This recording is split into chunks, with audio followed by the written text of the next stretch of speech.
Hey everyone, welcome to Wild Breakaway with Wes Walz. I'm Audra Martin. Last night, the Minnesota Wild took down and shut out the best team in all of hockey. Tonight, staying in Florida this time around didn't end the way they hoped at all. Didn't look much like the same team we saw 24 hours ago. They fall 6-2 to the Florida Panthers. Yeah, you had to know the Florida Panthers at home, especially were going to come out and play a good game. They'd lost 6 games in a row. And I really thought going into this game that the momentum from the game in Tampa, especially because they didn't have 48 hours or 24 hours off. They were coming right into the game. I thought they would come out with a lot more jump. They were not ready to play here at the beginning of the game, but it's been a really good stretch for the Minnesota Wild. And I know Bruce was a little bit, hard on the players in his post-game presser, talking about we weren't ready. I agree with him 100%. But the Wild looked really, really fatigued tonight. They did look like a team that had played 5 games in 7 nights and had been 5 different cities. And obviously they dug themselves a 3-0 hole and were unable to climb out of it. Yeah, but overall, still a good stretch of hockey lately for the Minnesota Wild. 6-1-2 in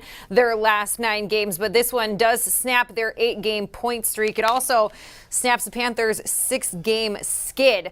And when it comes to Minnesota, well, it's 5 straight without a power play goal. The Florida Panthers, they've got one of the best power plays here lately in the new year. 4 goals in the last 3 games. Both of these teams played last night, but Bruce Boudreau is not using that as an excuse at all.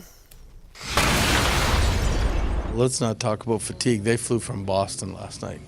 They got in a lot later than we did, and it was a back-to-back. So fatigue should not have come down to it. Obviously we didn't have the same kind of jump that we had against Tampa, and those are the things that make coaches go nuts because, we needed it, and we didn't show up. The Wild now kick off a 5-game homestand starting Sunday night against the visiting San Jose Sharks. 4 out of the 5 are playoff contending teams with the exception of the New York Rangers. So another tough stretch of hockey for Minnesota starting against the Sharks.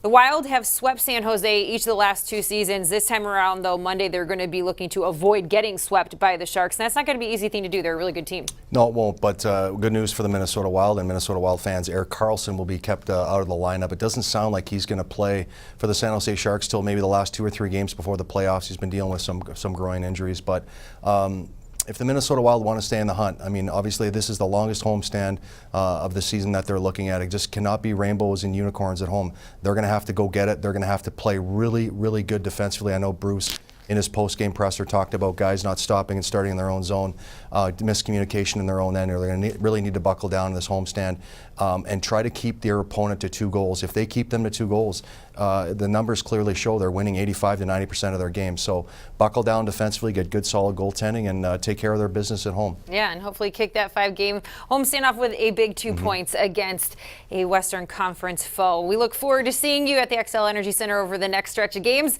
Until then, enjoy the rest of your night. For Wes Walz, I'm Audra Martin. Thanks for joining us on Wild Breakaway.